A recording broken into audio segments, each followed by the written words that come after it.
What's up guys, Gamer here. Today I'm bringing you guys episode 10 of my Madden 16 Fantasy Draft Connected Franchise Mode on the PS4. Now, every single comment I got from you guys signifies that you guys wanted to see what happened during the bye week, see what's going on around the league, so that's what I'm going to show you guys. You see, just from seeing the box score of the previous game, you can see that I'm 7-1 on the season, so if that's any indication of anything, you can basically have the assumption that I'm doing very, very good, and I'm probably really high in the standings. I'll be honest, when I'm playing my games, I see about as much as you guys do. I haven't actually checked what's going on around the league, so I'm going to be just as surprised as you guys are when I see who's the MVP races and all that stuff. I think I checked about week 4, actually, who was in the MVP race, and I'm pretty sure at that time, Jameis Winston was pretty high up there, but I don't know what's going on recently. And so yeah, I'm going to be just as surprised as you guys are, and I can't wait to check things out. So sadly, the simulation menus on this game take quite a while, so hopefully this will only take a few seconds for you to see we're advancing to the next week. And yeah, so I actually really like having week 9 as our bye week. It's just cut right in the middle of the season. I think that's a really good time to have it. We have been kind of slowing down a little bit the past few weeks, if you've noticed. The past few weeks, not only did we suffer our first loss a couple weeks ago, but we also have not necessarily been winning our games quite with the majority that we have in the previous weeks. Like in the first few weeks, we won by about 20 points each game.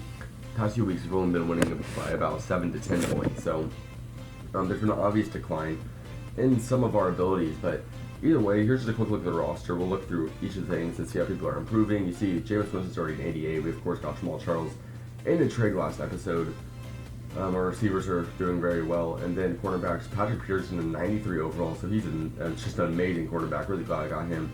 And then just some of the main guys, we got CJ Mosley, Cam Chancellor, Dwayne Grass is playing a really big role for us, and then Gregory. Sadly, like you guys know, Fowler Jr. is out for the season, and so there he is, right there on the bench. So we're gonna check now. I mean, realistically, all we need to check is what's going on around the league. So for starters, let's check the standings. So you see, we saw our division standings right there. For the NFL, actually, we are in second. I thought for a long time we were in first, but we are in second behind the Buffalo Bills. Interesting stuff right there. I'm pretty sure, or hopefully, I actually have no clue. Hopefully, we play the Bills at least once this year, so we'll be able to take some type of lead on them. But I don't know when we'll play them or if we'll play them. Either way, I think we're the NFC West. I think that's we're the NFC West, and we are up by 3 games in our division, so we can almost just crown ourselves division champions right now, because I don't see us losing 3 more games for the rest of the season. Nonetheless, watching the 49ers or Cardinals going winless, so I would say we're more than likely division champions. And let's check our schedule real quick and see if we play the Bills at all, to see if we have a chance to, I don't know, make a comeback. Let's check it out. We have our team schedule. We have lost to the Bengals. That was the team we lost to 2 points, man. No, we do not play the Bills. We play some of our more important division games towards the end of the season as well. If you saw, we finished off with the Rams and the Cardinals. Not only that, our next 2 games are division games with the Cardinals and the 49ers, so we got some big games coming up that we definitely want to come out with a win in. And let's check some player stats around the league. Let's see what's going on. For starters, let's check team stats. Let's see how we rank in team stats.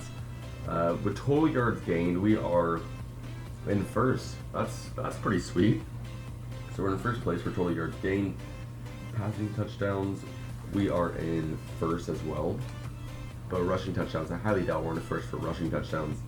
Yeah, no, rushing touchdowns we're more towards about 10th. I'm just going to round because they don't give the actual rankings. First downs, we're probably not very high in that either, because we don't really get that many first downs. We just chuck Hail Marys all the time, so yeah, we're pretty low in first downs too, but that's not really a big deal because we still have the most total yards, of course. Let's check defense. Our defense actually isn't that good in preventing people from getting yards. The thing that makes our defense more elite is the fact that we actually get a lot of turnovers, so we probably are leading the league, or getting close to leading the league in fumbles and interceptions. Look at that, 20 interceptions. There's not even, like, it doesn't even look like, yeah, there's maybe one other team even in double digits. Oh, here we go, okay. There's 3 other teams in double digits, but we're at 20. We're almost doubling anybody else in interceptions. Fumbles forced, wow, some teams are forcing a lot of fumbles. We're not really up there for that. We only forced 3. And most of those fumbles forced are just for me completely cracking people with a hit stick. But yeah, so we're forcing a lot of fumbles. The sack thing, I don't know how many sacks we get. I don't know if we're very good at that. We're looks like we're more towards the end of the league in that. That's not very good. And points allowed, we are probably not that good in that either. We give up a pretty decent amount of points, but we do score a lot as well. So that's kind of how we get by. So third down percentage, this is why the Bills are so good. That's why they're undefeated. They have a 70%, or close to 70%, we can say 69% 3-point completion, third down percentage, I should say. So they complete 69% of third downs to get to a first down. That's incredible. Fourth down percentage, we got to be somewhere up there because we do so many fourth down percentages. Look at that, 11 fourth down attempts, 7 of them have been successful, so we're doing pretty good on that. Third down percentage, we're just kind of middle of the pack right here. And 2-point percentage, I don't know if we've ever really gone for a 2-point conversion, to be completely honest. We never do that. Oh, we have twice and we were successful both times, so no complaints there. Red zone efficiency. Don't know how this is going to look. We're not super efficient in the red zone because we're 80%.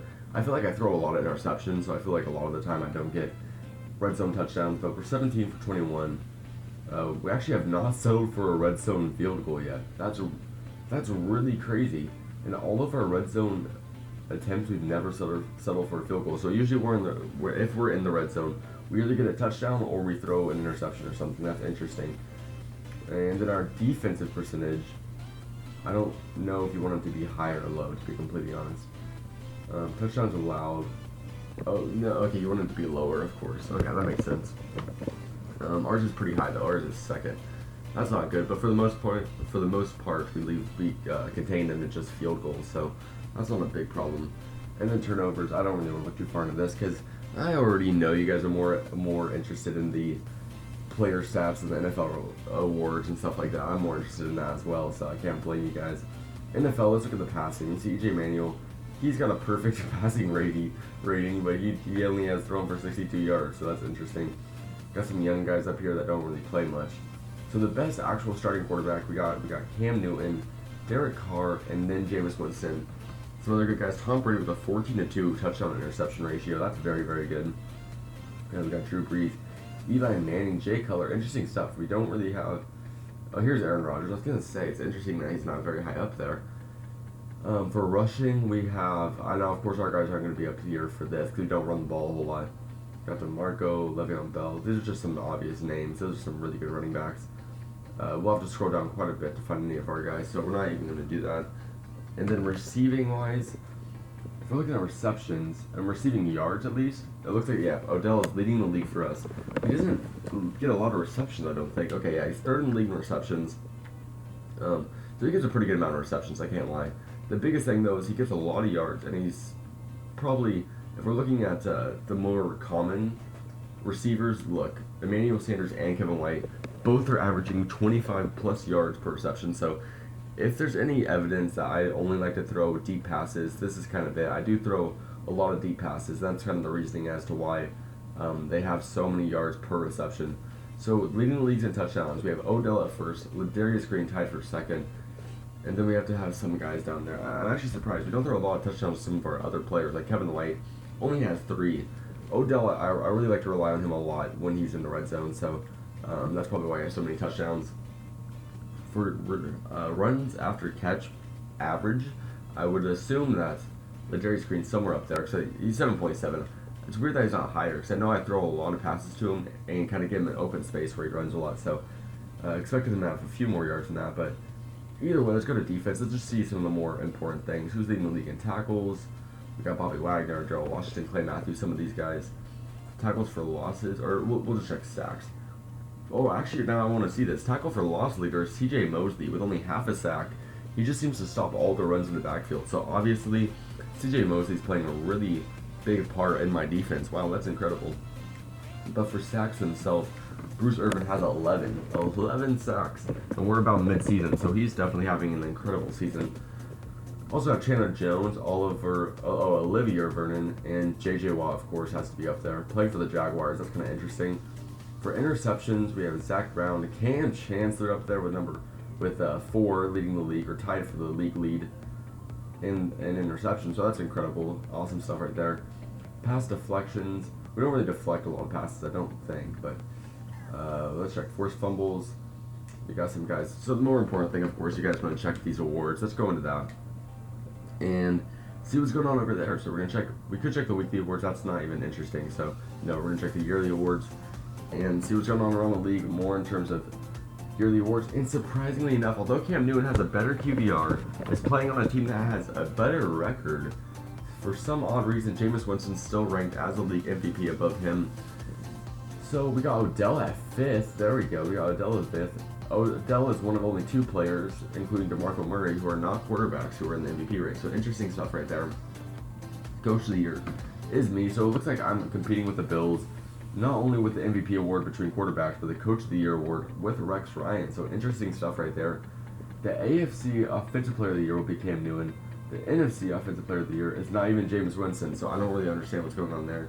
Maybe DeMarco Murray's doing better offensively, and they're just giving Jameis Winston MVP because my team's doing really good. I don't know. That's just kind of an interesting little scenario, but Cam Newton and, of course, Jameis Winston are in different leagues, so we don't play all that often. It's hard to get a better judgment on who's the better quarterback at this point. But it's weird that Cam Newton's doing so good because actually usually the game doesn't give him that much credit. But either way, we're going to check the NFC. Of course, we have Jameis Winston is going to lead Offensive Rookie of the Year. If he's number 1 for MVP, we have to assume he's going to be Offensive Rookie of the Year. We also have Kevin White, who's 2nd for Offensive Rookie of the Year. And then Defensive Rookie of the Year, we have the number 1 guy for that as well. So it looks like we really made some good decisions in drafting some young guys. Randy Gregory all the way down at 10th for Defensive Rookie of the Year. But yeah, we definitely have some nice young talent on our team. That just goes without saying. But we got the Best Quarterback Award. We don't have a nominee for the Best Running Back Award. We just don't run the ball that often. Best Receiver Award will go to Odell Beckham, most likely, just because I throw so many passes to him. And then we're just going to look at some simple stuff. We got Cam Chancellor as Best Defensive Back. That's awesome news right there. And Best Kicker, I don't even kick field goals in red zone, so it's hard for my kicker to have a chance to lead the league in that. But these are the more basic stats. We got the MVP, that's more than likely going to go to Jameis Winston. And that's basically what's going on around the league. Now, I know this is a really quick video. It actually totaled out to about 12 minutes. I'll probably finish out about 13 minutes.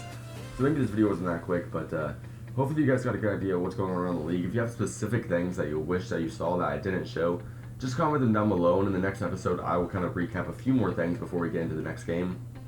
But either way, if you guys enjoyed this recap video, please click the like button below. Make sure to comment your opinion of the series and why you'd make more interesting in the comment section below. And make sure to subscribe if you haven't already to stay tuned to this series and other series I got going on my channel. I want to say thank you to all you guys for watching, and thank you for 1,000 subscribers. Oh my goodness, I almost lost track of all of that. But pretty soon I will post a video for the 1,000 subscribers. I want to hear some ideas that you guys have for that as well. So I definitely am so thankful for that, and I'll make a video for that soon. So thank you guys so much, and I'll see you guys next time. Peace out.